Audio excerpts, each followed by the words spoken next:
Palabra Pública, letras para el debate en Uchile TV.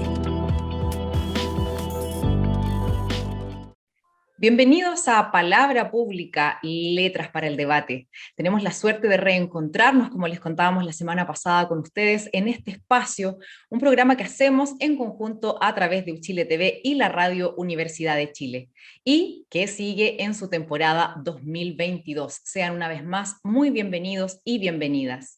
Uchile TV transmite a todo el país en la región metropolitana desde el 11.2 de la señal digital y la Radio Universidad de Chile a través del 102.5 FM. Pueden seguirnos a través de nuestras redes sociales, @UchileTV, @UchileRadio y @Palabra Pública _. Estamos recién levantando cabeza después de años de una economía afectada por la pandemia, pero también por otros fenómenos como los que hemos vivido en Chile, como la revuelta social de octubre de 2019 y una seguidilla de elecciones.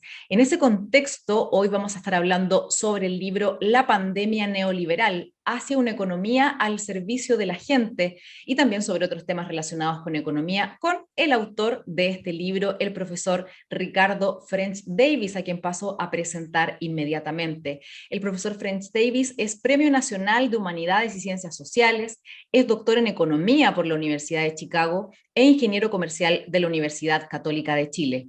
Es profesor titular de la Facultad de Economía y Negocios de la Universidad de Chile y fue además director de estudios y economista jefe del Banco Central, cofundador y director de CIEPLAN y asesor regional principal de la CEPAL. Además, ha codirigido con el premio Nobel Joseph Stiglitz un grupo internacional sobre macroeconomía para el desarrollo y fue presidente del Comité de Políticas para el Desarrollo de las Naciones Unidas. Ese tremendo currículum es el que distingue al profesor French Davis. ¿Cómo está, profesor? Bienvenido a Palabra Pública. Mucho gusto, Jennifer, de estar contigo y con Palabra Pública de la universidad donde llevo tantos años conectado por distintas formas. A través de distintas vías ya mucho tiempo, y ahí les voy a ir contando lo que el profesor nos contaba fuera de cámara, que está cumpliendo una cantidad muy importante de años al servicio de este país y también de esta universidad. Profesor, y quisiera partir inmediatamente por el título del libro, que es un título bien llamativo. Usted ahí hace referencia a una economía al servicio de la gente. ¿Cómo llegamos a este punto después de décadas de ver a la economía casi como una fuerza ajena a las personas y que se movía por un lado distinto? ¿Y por qué a usted le pareció relevante explorar esta mirada? Bueno, el objetivo de uno cuando estudió en Chile, cuando decidí economía y no ingeniería civil, aceptado o no aceptadamente, bueno para las matemáticas, pero me interesa la gente. O sea, la economía es para producir bienes y servicios, y ¿quiénes producen eso? Los ocupados, la gente que está trabajando, etc. Entonces está bien presente y mi forma de pensar cuando voy a Chicago, yo sabía que era más o menos Chicago, o sea, sabía de Friedman, ¿cierto? Y no me gustaba Friedman, ¿cierto? Y no tomé clases con él, decidí no con él, lo voy a escuchar, porque yo escucho. Pero en otro tener que dar las pruebas con él. Esa era otra cosa. Entonces estaba muy en mi vida eso. ¿Y por qué fui no en una cuota al doctorado, sino en 3 cuotas? Para volver a Chile, después de 2 años, no quedarme tanto tiempo seguido allá. Venir a empaparme de Chile y muy latinoamericanista de América Latina. Entonces, la búsqueda de la economía al servicio de la gente y no viceversa. Ahora, ¿qué es lo que hemos tenido a través del tiempo? Hemos tenido idas y vueltas, ¿cierto? Del Chile de la reforma agraria. Era para servir a la gente. Del desarrollo comunitario, las juntas de vecinos, la sindicalización campesina es para servir a la gente. Después, una serie de cosas del gobierno del presidente Allende. Y la dictadura que se va para la otra punta. Y ahí viene algo que tiene que ver con pandemias, pero fue sin duda muy influenciado el escoger esa primera parte del título, pandemia neoliberal. Estamos en la pandemia del COVID. que es algo que se esparce de países a países, ¿cierto? ¿Y qué pasó con el neoliberalismo? Se esparció desde la academia de Estados Unidos, no solo Chicago. O sea, había varias otras universidades, pero la más famosa en esa línea, que hoy día es distinta, evolucionó y hay cruces, porque se van yendo alguna gente, se muere, termina su vida académica, y en otras van cambiando y terminamos con algunos de los ministros más neoliberales que son de otras universidades, doctorados de otras partes. No voy a mencionar, porque son universidades muy respetables, etcétera, pero tuvimos estos cambios. Y yo soy de Chicago, y Roberto sale de Chicago, y así varias otras personas que somos muy progresistas, coherentes a través del tiempo, varios. Que son de los llamados Chicago Boys buenos ustedes. Claro, o como yo digo a veces, yo soy la oveja blanca, no la oveja negra, ellos son la oveja negra. Claro. Profesor, y respecto a eso, usted, bueno, ya nos contaba un poco a qué hace referencia el título de la idea de una pandemia, ¿no? Que es algo que se esparce entre los diferentes países, pero por supuesto una pandemia también tiene connotaciones negativas. En este caso me imagino que usted también ve y plantea desde ahí las connotaciones que tiene el neoliberalismo como negativas para el bienestar de las personas. Claro, en que ellos hablan mucho de crecimiento, y el crecimiento entonces da empleo. Vamos a ver cuánto han crecido las experiencias neoliberales en el mundo y la experiencia neoliberal de Chile. Y eso está bastante en el libro que tú me entrevistaste hace, no sé, 3 o 4 años atrás, de Reformas Económicas en Chile 1973-2017, en que recorro ahí lo que siempre digo: no me hablen de los 30 años igualitos, porque hay 30 años tremendos, dentro de eso unos años tremendos, los años 70, la dictadura. Ahí fue la implantación, la primera experiencia de aplicación en una nación del modelo neoliberal en dictadura, y por lo tanto tuvieron las manitos libres. Y después de Chile pasó ¿a qué gobierno? Al de Estados Unidos, presidente Reagan, muy conservador, pero en democracia. Entonces tenía los límites de la democracia. La democracia puede tener buenos y malos límites, hay muchos muy positivos. Ahí a Reagan le impidió hacer las brutalidades regresivas que se hicieron en Chile. Y después a Thatcher en Inglaterra, y después en toda América Latina. Algo que se llama el consenso de Washington, que seguramente tú escribiste muchas veces sobre eso. Un grupo de economistas, Banco Mundial, Fondo Monetario, están embarcados, meternos a todos en el carril neoliberal. Pero Chile en los 90 se independiza de eso, pero en democracia. No puede hacer todo lo que quiere, tiene una constitución. Claro. Porque venía ese amarre, por supuesto. Venía el amarre, están las grandes reformas de las negociaciones del 89, después la reforma también muy importante bajo el presidente Lagos, pero los más duros amarres seguían sobre el rol del Estado. No, y además con un sentido común y algunas ideas equivocadas que usted describe derechamente como mitos en su libro, cuando se dice, por ejemplo, hasta el día de hoy, cuando incluso respetables personas del ámbito público dicen que, bueno, en dictadura existieron violaciones a los derechos humanos, pero que efectivamente el sistema económico ayudó mucho al país, cuestión que usted desmiente completamente en su libro. Completamente. Lo que pasa, tuvieron unos años de gran aumento de la actividad económica. ¿Después de qué venían? Ellos tuvieron 2 grandes recesiones. Entonces tú te hundes. Llegamos a tener 31% de la gente desocupada, de la fuerza de trabajo, 31%. 10% es tremendo de malo. 31% tuvimos el 83. Cuando estás en el suelo y los equipos y maquinarias parados, ¿cierto? Las carreteras, pocos vehículos circulando, etc., te puedes recuperar, reutilizar lo que tenías. Pero crecer no es usar lo que teníamos. Crecer es tener más equipos, maquinaria, más productividad, más infraestructura, etc. Y eso fue mediocre. Fue mucho menos que el gobierno de don Jorge Alessandri y don Eduardo Frei. Crecimos la capacidad productiva 4,5% por año, ellos crecieron 2,5% la capacidad productiva. Y nos entregaron una economía inflada el año 90. En marzo del 90 la economía chilena estaba con un exceso de demanda. ¿Cuándo ha pasado eso? Memorias de chilenos. Miren hoy día, estamos con una economía inflada. No la capacidad productiva, la demanda con los 10%. Inflada. Mucho consumo. ¿Y cómo podemos meter consumo si no hay bienes y servicios? Pidiendo plata prestada afuera. Estamos con un exceso de importaciones sobre exportación. Eso no es sostenible. Piñera nos entregó una economía desequilibrada, tal como Pinochet se la entregó a don Patricio Aylwin y la nueva democracia. Y ahí hubo Wow, no va a grandes estar fácil el transformaciones. desafío entonces. Claro, el desafío Para el ahora próximo gobierno. es tremendo, tremendo. Y cuando el sistema político, el 90, afortunadamente lo tuvimos ordenadito, ¿cierto?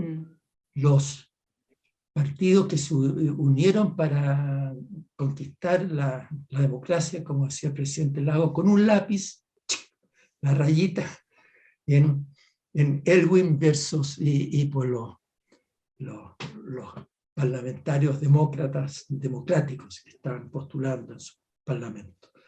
Claro. Entonces el desafío es muy fuerte y chilenos no hablen de 30 años igualitos, porque entonces repetimos los errores, volvemos. Y vamos a estar hablando sobre eso también y ese detalle, pero profesor, quisiera abordar también, a partir de lo que usted decía, otro de los suerte de mitos que usted de alguna manera desbarata en su libro, cuando dice que precisamente uno de los factores que desencadena esta crisis es esto que se repetía una y otra vez, ¿no? De que nuestro país estaba a punto siempre de alcanzar el desarrollo, y usted lo que plantea es que efectivamente en nuestro país se produce un estancamiento en la economía mucho antes de poder alcanzar el desarrollo, y que precisamente eso es lo que de alguna manera estanca el país. Usted lo dice ahora en momentos en que se inicia un nuevo gobierno y se discute una nueva constitución, entonces quisiera preguntarle, ¿cuándo se produce ese estancamiento y cuáles son las consecuencias que ha tenido hasta ahora? Eso como en parte está encubierto en el libro el 18, aquí hago un resumen de eso. Y lo que agrego y digamos, el resultado del estancamiento viene desde el 99 para adelante. El 99, el 2000, hay retroceso en lo que habíamos corregido en democracia y se dice, ya no más esto. En parte creyendo, ya lo hicimos. ¿Para qué? ¿Para qué seguir? Ya está construido. Y no estaba construido. Como tú recuerdas, la dictadura entregó un país más lejos de Estados Unidos y de Europa en términos de bienestar por persona, que lo que recibió del gobierno del presidente Allende o lo que dejó el presidente Frei el año 70. Habíamos retrocedido, estamos más alejados. En los 90 acortamos muchas distancias, fue enorme, y ahí están los números en el libro de ahora, los resumo en el capítulo 1. Pero se va agregando los retrocesos en los otros ámbitos.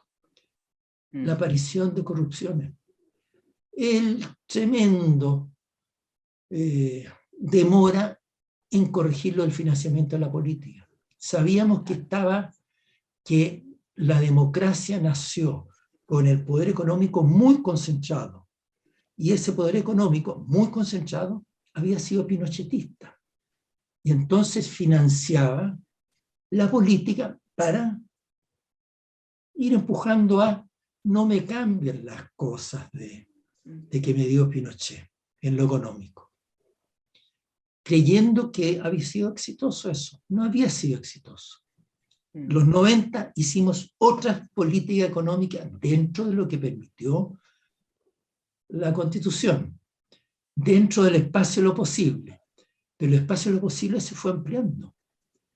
Y en algunos momentos dejamos de aprovechar el espacio que íbamos ganando. Y a veces, como dije, retrocedimos en políticas. el Sí, 99, eso me 2000, parece, 2001. sí, me parece bien relevante, profesor, para enganchar las dos ideas, porque como usted lo planteaba, usted ha sido bien crítico de este eslogan que comenzamos a escuchar durante los primeros días de la revuelta del 18 de octubre, que decía, no son 30 pesos, que hacía alusión al alza del metro en ese tiempo, sino 30 años. Y que suena bien, digamos, para la consigna política, Claro. suena como una idea bien entera, pero usted siempre ha sido bien, bien crítico de eso, diciendo que, como lo planteaba ahora, hubo distintos momentos durante esos 30 años. Entonces quisiera preguntarle para usted cuáles fueron los mejores momentos y quizás los peores momentos de esos 30 años, porque usted plantea que, por supuesto, todo después de los amarres que venían de la dictadura y además con la presión militar sobre un gobierno democrático, se avanzó en la medida de lo posible, pero ¿cree usted que se podía correr un poco más ese cerco de lo que era posible avanzar en esos 30 años? Yo, o sea, creo primero lo que fue más exitoso, que no significa llegar a la meta, sino que avanzar hacia la meta, que estaba muy lejos, la meta del desarrollo, fue el primer gobierno de la concertación, el primer gobierno en democracia. Mejoró el empleo, se acortaron las brechas entre hombres, se acortaron, no significa que se eliminaron, las brechas entre hombre y mujer. Se preocuparon de las escuelitas más pobres, ahí está la tarea de levantemos las 900 escuelas más pobres del sistema público. Hubo apoyo a las pymes, con servicio de cooperación técnica, el INDAP para los pequeños campesinos, etc. Se empujaron esas cosas, pero todo eso había que seguirlo empujando. Y en general esas cosas fueron más lentas después y, como digo, algunas se retrocedieron. Entonces, en términos de crecimiento del salario mínimo, crecimiento del salario promedio, de reducción de brechas hombre y mujer, ahí se avanzó más, pero todo el tiempo nos faltaba y después hemos avanzado. Las brechas hombre y mujer, ahora hay más respeto, más conciencia de los abusos de las mujeres, mucho más. O sea, seguimos avanzando en varias cosas, pero con altibajos, y la democracia tiene que preocuparse de, mire, avanza mucho en unos terrenos y los otros se le quedan atrás. Entonces, esos que se quedan atrás te van tirando para abajo. Y una de las presiones de eso, que lo tengo en el capítulo 3 del libro, temas en los cuales yo, como elector desde el año 68, cuando gané derecho a votar, ¿cierto? Nunca me había puesto a escribir. Hay una sección sobre lo que pasa en la evolución electoral. Cómo pasamos de cerca de 90% de la gente con derecho a votar que votaba. El 88, el 89. El 93 todavía fue bastante alto, la presidencial. Pero ya empieza a suavizarse un poquitito. Y después vino una caída, tengo un gráfico muy ilustrativo, como en las presidenciales. Llegamos al 50%, al 47%, menos de la mitad en esta democracia votando. Y voy a mirarle a los concejales, que está también, hay 3 curvitas.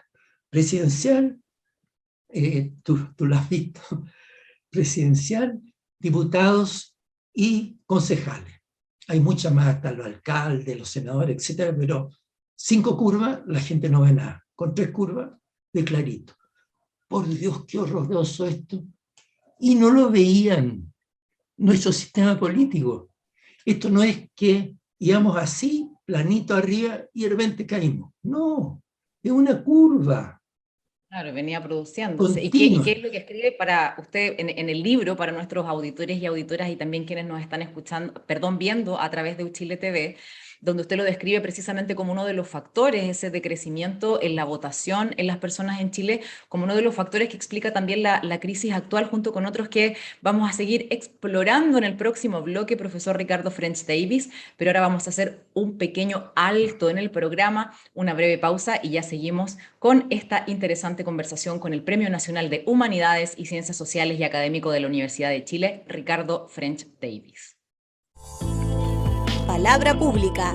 Letras para el debate en Uchile TV. Ya estamos de vuelta en Palabra Pública, Letras para el Debate, listos y dispuestos para seguir con esta interesante conversación. Pero antes de seguir, les recordamos nuestras vías de comunicación. Siempre pueden encontrarnos en www.uchiletv.cl, nuestro Twitter e Instagram @uchiletv y en Twitter @uchileradio y @Palabra Pública _. Vamos a seguir, como les decía, en esta conversación con el profesor Ricardo French Davis, abordando su último libro que fue recientemente lanzado. Usted ya nos contará de eso, profesor.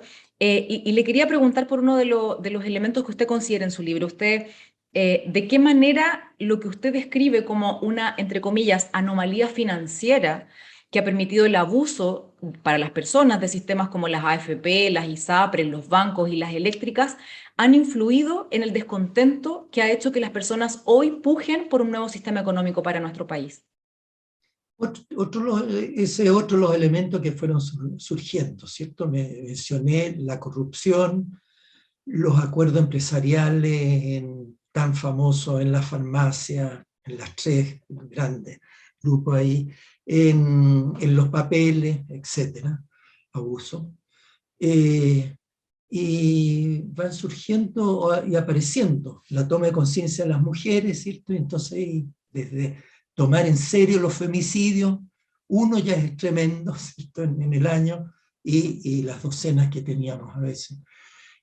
Las tomas de conciencia de estas multitudes de expresiones, y que se van acumulando año a año. Y ahí está el tema de que uno transmite inercia, inercia, inercia, que hay varios que han recogido. Preocupémonos del tema de la inercia. Importante hacer las cosas cuando son más necesarias y no hacerlas después. Como el gobierno saliente hizo lo del IFE 15 meses después, pues. Entonces creó mucho daño destructivo. Y uno de los daños que creó fue los del 10% de la AFP, que es plata para la pensión de la gente. Para eso está destinado, y el Estado tiene que poner los impuestos para tener plata para ellos hacer esos gastos. Y ahí se van produciendo las distintas explosiones, que alguna parte, reitero, cuando uno actúa tarde, estimula los extremos. Puede ser el extremo derecha o el extremo izquierda, pero son extremos. Y que los extremos se juntan, porque ambos son destructivos. Y entonces ahí van las explosiones, y ya entramos al año 19, ¿cierto? En que vienen ya las explosiones más significativas, en que yo enfatizo mucho algo que me alegró harto, ver en las varias declaraciones que ha hecho el presidente Boric, de que la destrucción nos aleja de nuestros objetivos. La tengo anotadita aquí, pero no alcanzo a ubicar en el montón de papeles que tengo, en que la tengo anotadita, entre comillas, 3 o 4 frases del presidente que son muy importantes, que los chilenos entiendan, quieren progresar, permitan que esto se haga. Y necesitamos que se le permita al gobierno hacer lo que la gente quiere tener al objetivo. Y entonces, clave, ¿cómo se hace? Y hay cosas que se hacen a la bruta y no nos llevan a destino. Y sabemos que esas cosas han pasado, puede ser en una municipalidad, en un ministerio, en un país, en una empresa, que se equivocan en algo crucial y capotamos. Y sería tremendo que capotáramos como país, que no aprovecháramos esta oportunidad. Y este gobierno, con su equipo, da la oportunidad. Entonces ahí llegamos esto quería preguntarle un poco, quizá entre paréntesis, o quizá un poco al margen de nuestra conversación inicial. ¿Qué le parece a usted el triunfo del presidente Gabriel Boric? Lo pregunto sobre todo porque usted inicialmente, en la primera campaña presidencial, usted apoyaba a la candidata Jasna Proboste. Sí. Derrotada Jasna. Yo creo que había mucha cercanía entre las dos candidaturas. Y esas se intensificaron en la segunda vuelta. Y ahí, muy consciente, que lo han dicho reiteradamente, democracia. No hay democracia con minorías al mando. Para que mande, y tú no puedes hacer las transformaciones si no mandas, si no pones a las distintas piezas que marchen armónicamente. Y entonces empezó a buscar y llegó al electorado de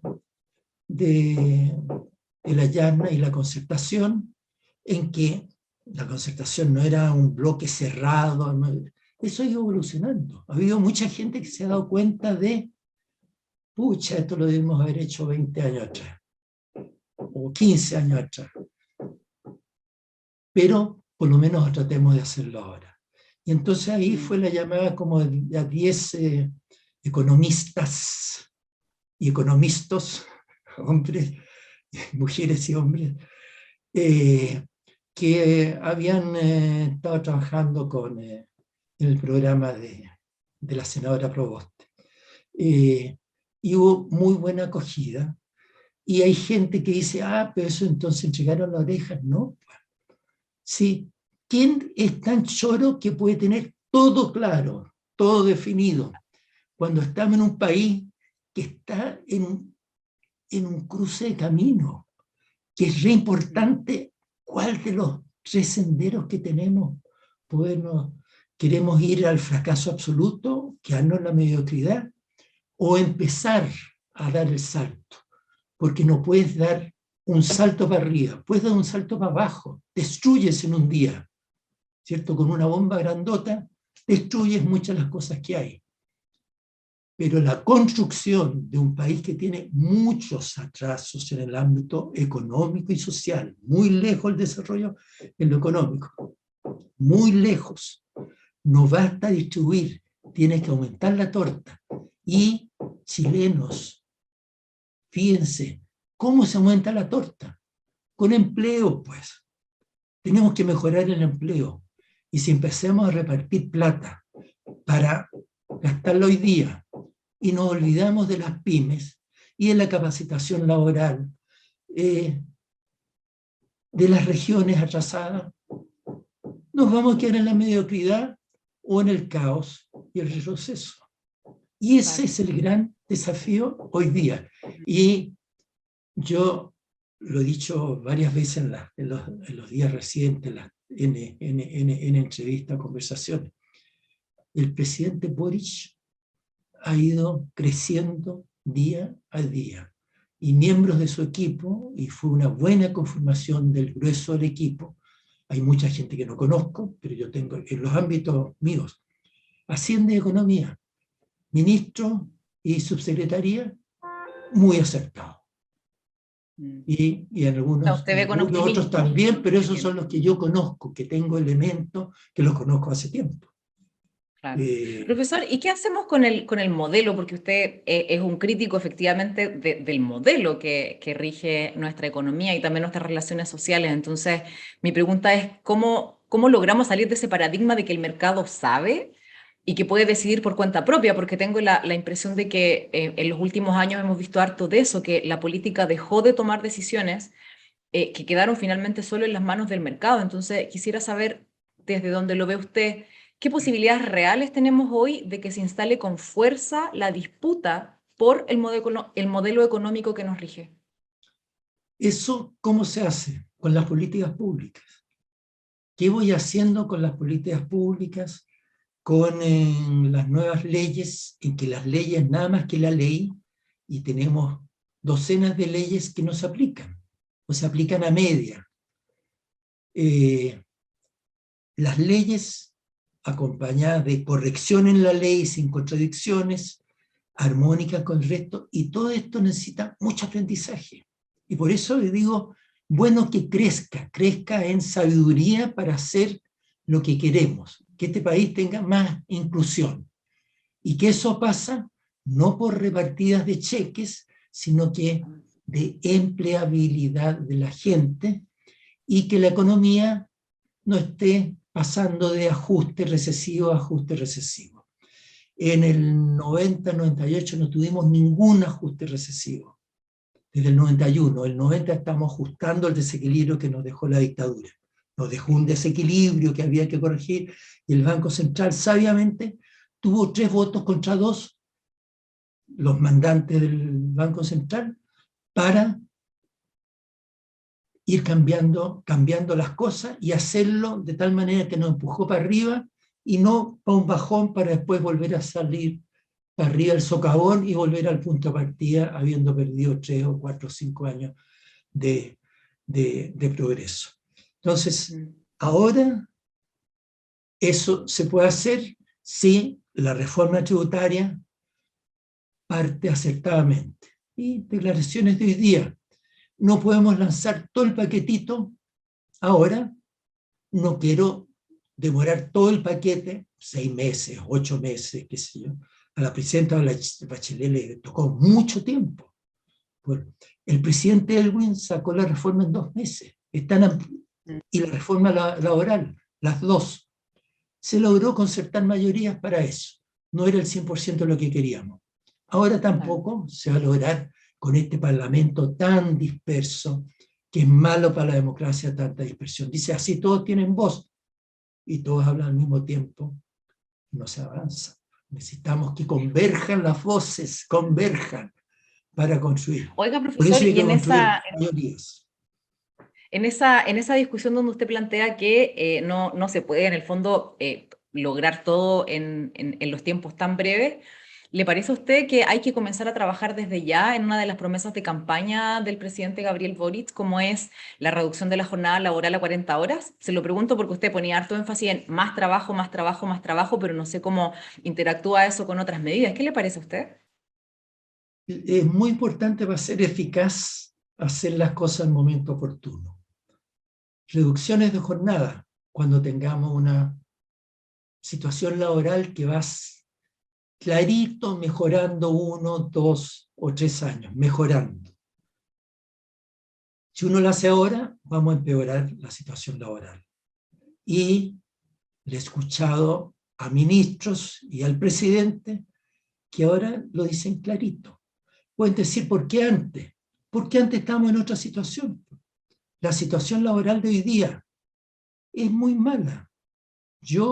Las cifras que uno maneja, 900.000 o 1.000.000 de personas que se les debiera crear trabajo. Vamos a crearle trabajo. Esta es una medida para los que tienen trabajo asegurado y ahora trabajen 40 en lugar de 45. Pero pensemos en la equidad distributiva. Va a aumentar la desigualdad. A los trabajadores con buenos ingresos y trabajo seguro van a estar más tranquilitos y con más horas para descansar. Pero vamos a perjudicar a ese 1.000.000 de personas. Y eso, lo que he escuchado, gradual, pues. La respuesta es gradual. Y tengo 4 años.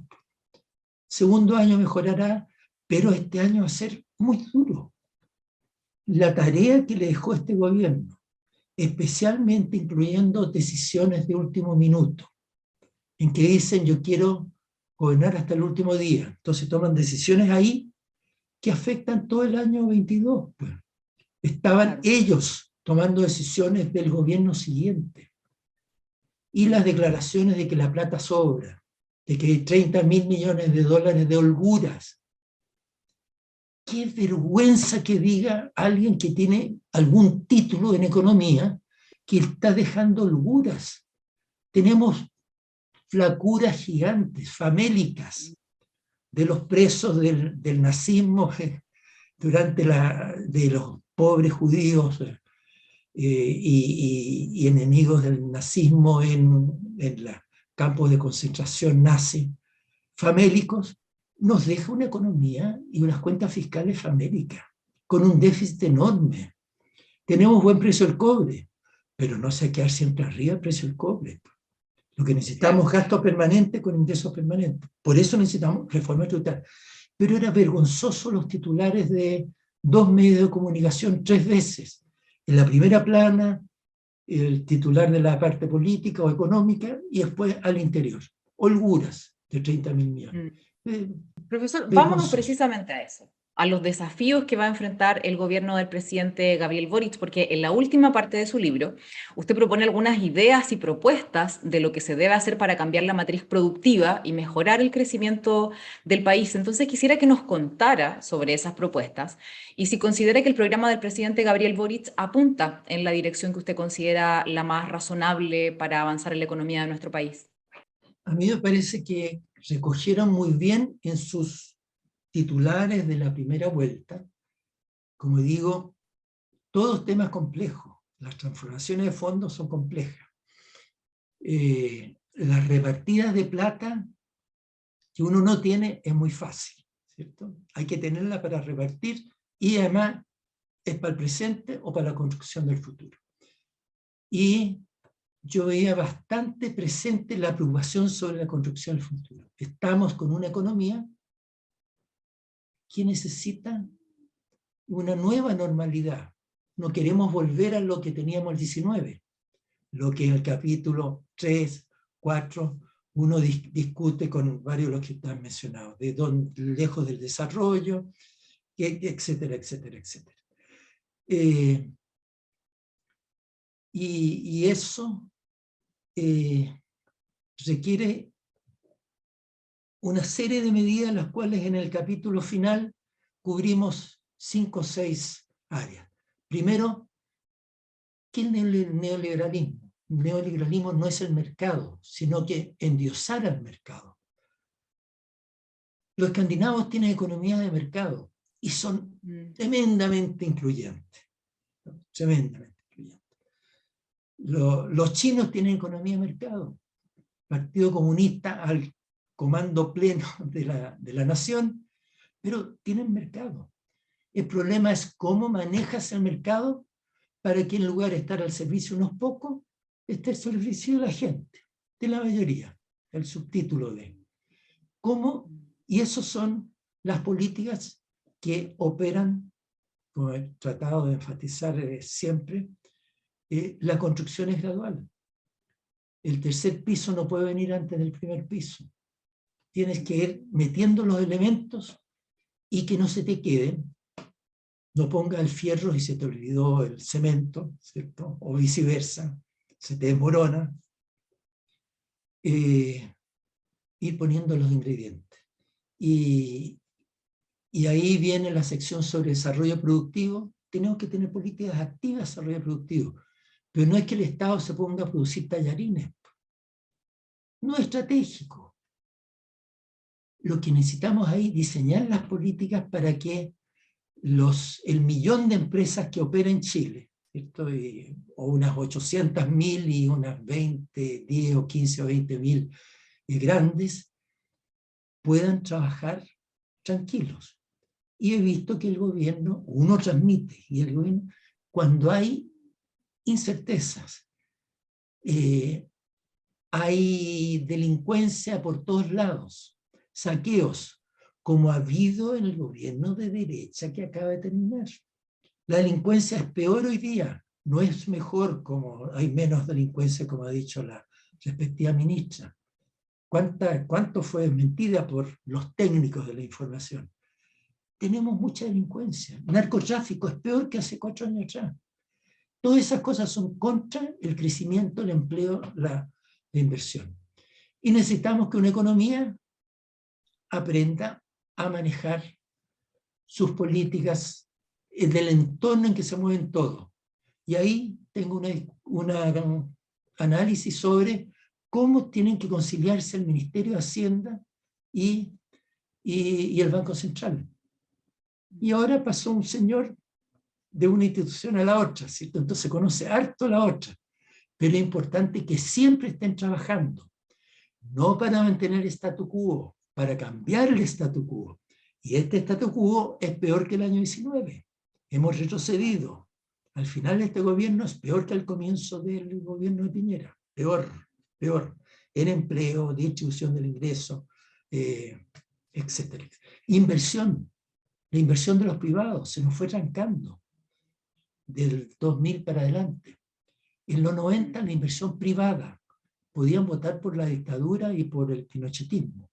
Pero en el mercado votaron por el gobierno de don Patricio Aylwin y el siguiente, porque la economía estaba mejor que en la dictadura, mejor, fue un salto cuántico, un salto.